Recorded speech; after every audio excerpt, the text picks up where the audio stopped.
Chapter 2 dari Jojo Lens akhirnya keluar. Pas banget dengan saya yang sedang bersantai dan menunggu kelanjutan dari petualangan Jodio dan juga teman-temannya. Walaupun 50 halaman, tapi ini gak kerasa banget. Dari awal hingga di akhir chapter 2 ini yang ditutup dengan plot twist yang cukup membagongkan. Tapi sebaiknya jangan terlalu gegabah dan mari kita saksikan apa saja yang terjadi di chapter 2 bersama saya, Faris Ganesha.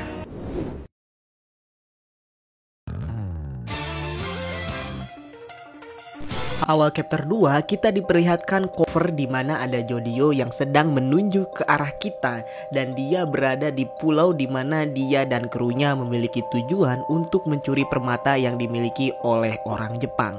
Ada tulisan yang berartikan bibit yang ambisius, dia mengarahkan pandangannya untuk menjadi kaya raya. Dilanjutkan dengan di suatu hari yang biasa saja, muncullah seorang wanita yang sedang bersepeda menghampiri Jodio. Wanita ini berparas cantik dan memiliki badan yang seksi. Ia mengaku sebagai teman dari Kate kepada Jodio dan tentu saja itu membuat Jodio ini agak sedikit kebingungan.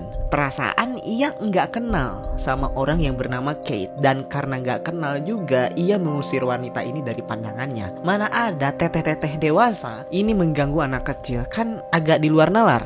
Tapi dipikir-pikir karena Jodio ini memiliki tugas baru dari Meryl May yaitu bosnya untuk memperluas penjualannya ke mahasiswa. Jadi ya Jodio ini mencoba untuk menjelaskan bagaimana cara ia berjualan. Karena si wanita ini banyak nanya, Jodio ini agak curiga. Karena tentu saja jika orang yang ingin membeli barang miliknya, pasti ia akan mengikuti sistem yang telah dibuat dan tidak akan bertanya spesifik seperti wanita ini. Jodio bahkan menunjuk ke arah sepeda wanita itu dan dia bilang ia seperti melihat sebuah kamera dan juga mic yang sedang dikaitkan ke sepeda itu. Wanita ini tentu saja kesal. Pertama mungkin dia awam, jadi dia tidak mengerti peraturan beli ganja dan lain-lain. Kedua, ia berkata bahwa polisi itu adalah orang yang menjunjung tinggi keadilan. Wih, siap. Artinya polisi ini tidak bisa berbohong. Jika mereka melakukan penyamaran dan bukti audio juga, video tersebut menunjukkan mereka berbohong, data tersebut tidak bisa dijadikan sebagai sebuah bukti dan tidak bisa diberikan ke pengadilan. Jadi jika ada yang bertanya, apakah kamu ini seorang polisi? Polisi pasti akan menjawab, yes, I am one. Jika polisi berbohong untuk mendapatkan buktinya, maka seluruh sistem hukum tersebut pasti akan hancur berantakan. Emang iya.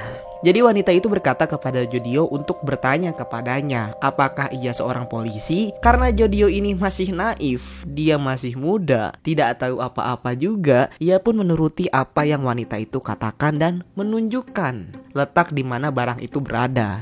Ketika wanita itu hendak mengambilnya, wanita itu mengambil sebuah pistol dan juga lencana polisinya yang ia sumputkan di helmnya, lalu segera menyuruh Jodio untuk menyerah.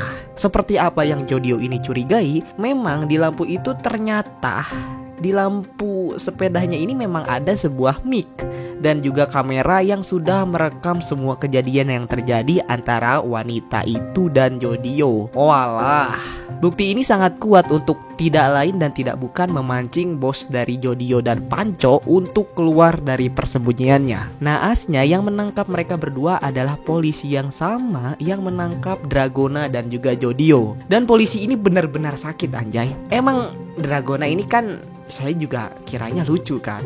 Tapi kalau udah tahu berotong itu beda lagi ceritanya dong. Si polisi ini masih demen loh.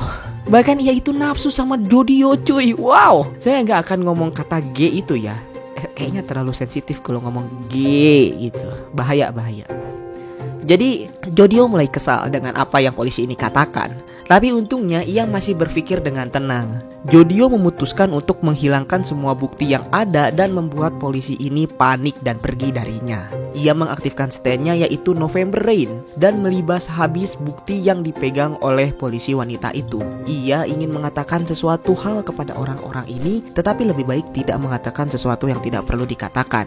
Bahkan jika Jodio ini berusaha mengatakannya, orang yang di depannya ini tidak bisa melihat apa yang ia lihat. Semua polisi itu pergi meninggalkannya, sementara Pako berlindung di bawah pohon sembari tersenyum melihat hujan yang disebabkan oleh Jodio. Sekolah yang menjadi tujuan dari Jodio ini ternyata memiliki penasihat psikologi. Jodio diharuskan untuk melakukan tes psikologi walaupun ia sebenarnya nggak mau.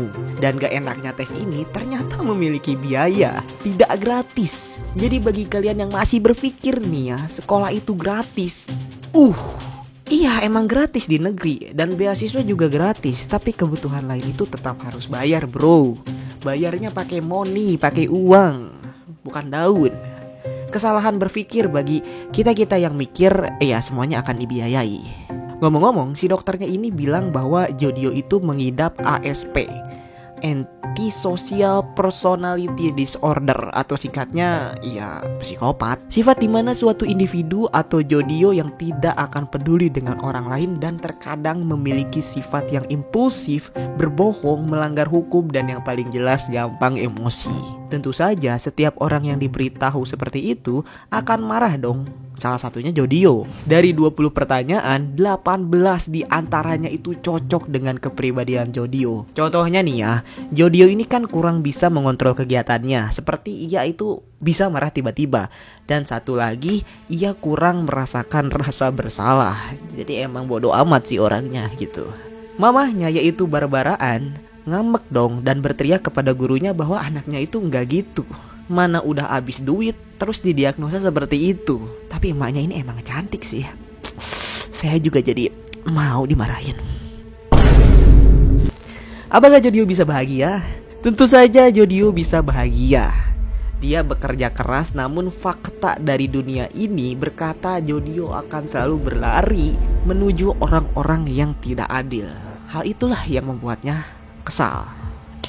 Yang awalnya kita berada di kediaman Jodio yaitu Oahu, kita sekarang sudah berada di Hawaii, di mana tujuan dari mereka berada di situ. Dan mereka sedang menunggu kedatangan anggota baru mereka yang katanya itu terhambat karena ada infeksi, juga pesawatnya yang mengalami kendala. Sebenarnya mereka ini tuh bukan marah karena anggota baru ini telat gitu, tapi mereka marah khususnya Dragona karena si anggota barunya ini memiliki tugas untuk mencari sebuah rental mobil sebagai kendaraan mereka sehari-hari di Hawaii.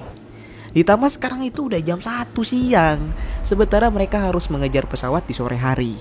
Di waktu yang mepet ini emang ada sebuah rental yang bisa menyewakan mobilnya. Dan itu dijawab santai oleh pria itu. Ia memiliki kenalan rental yang bisa menyewakan mobil secara langsung dan juga memiliki fitur tidak melacak kemana mereka pergi.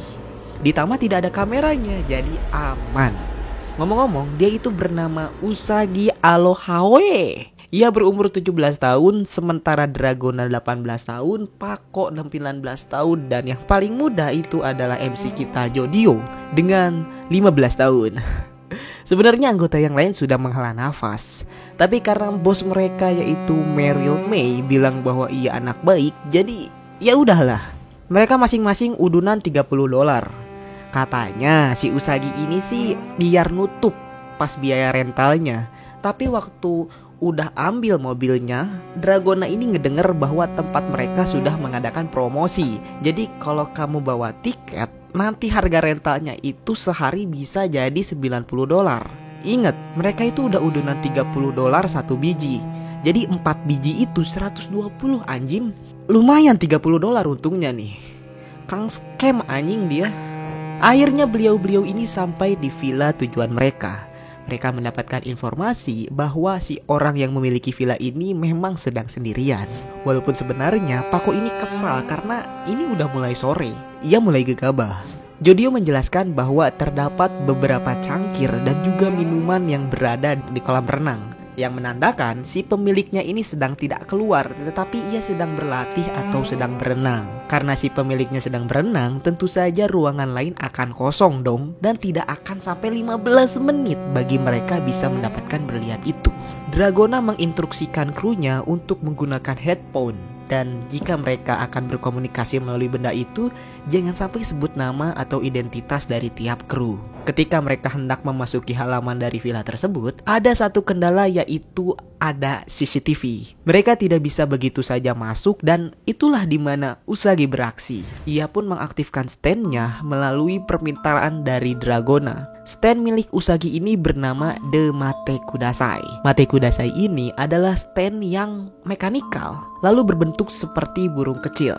Stand-nya ini memiliki kekuatan diciptakan untuk mengabulkan semua permintaan yang orang lain harapkan, tapi tidak bisa mengabulkan permintaannya sendiri. Cukup ironi. Stan kecil itu segera lari menggapai CCTV dan langsung berubah menjadi salinan dari CCTV tersebut karena Dragona bilang ingin kamera. CCTV kanan adalah dummy, di mana kamera itu merekam sesuatu yang palsu, sedangkan yang kiri adalah rekaman aslinya. Jadi mereka tidak perlu takut tuh bahwa identitas dari kru mereka akan ketahuan. Sedangkan di dalam villa tersebut ada seorang pria yang sedang berenang dan ia memiliki tubuh yang proporsional. Berarti kan bahwa tubuhnya ini bagus coy. Dan ketika Jodio ini menerawang melewati teropongnya, ia menyadari satu hal. Pria ini adalah pria yang ia kenal. Bahkan ada loh di dalam salah satu rak bukunya, beliau ini adalah seorang mangaka artis yang terkenal, bahkan memiliki animenya sendiri. Ia adalah Kishibe Rohan. Dan ini masuk akal karena Rohan itu sangat kaya. Tentu saja selain Speedwagon Company. Yaps, betul. Mereka harus bisa mencuri berlian itu dari seorang Kishibe Rohan yang dimana di universe ini tidak diketahui apakah ia memiliki stand atau tidak. Tapi jika ia memiliki Heaven's Door, tentu saja anak-anak muda ini akan kalah telak. Begitulah akhir dari chapter 2. Cukup mengkagetkan karena saya sendiri nggak nyangka bakal ada dia di sini. Dan menurut saya desainnya sama persis dengan universe aslinya loh. Tapi kalau dipikir-pikir nih ya, iya kaya dan orang Jepang. Iya sih, ditambah Rohan juga adalah karakter favorit dari Araki itu sendiri, jadi ya masuk akal. Araki cukup memberikan twist yang bagus di chapter 2 ini. Walaupun kasiannya Rohan selalu dihadapkan dengan anak-anak remaja. Sebelumnya oleh Josuke, sekarang dengan Jodio. Semoga aja stand-nya masih sama ya.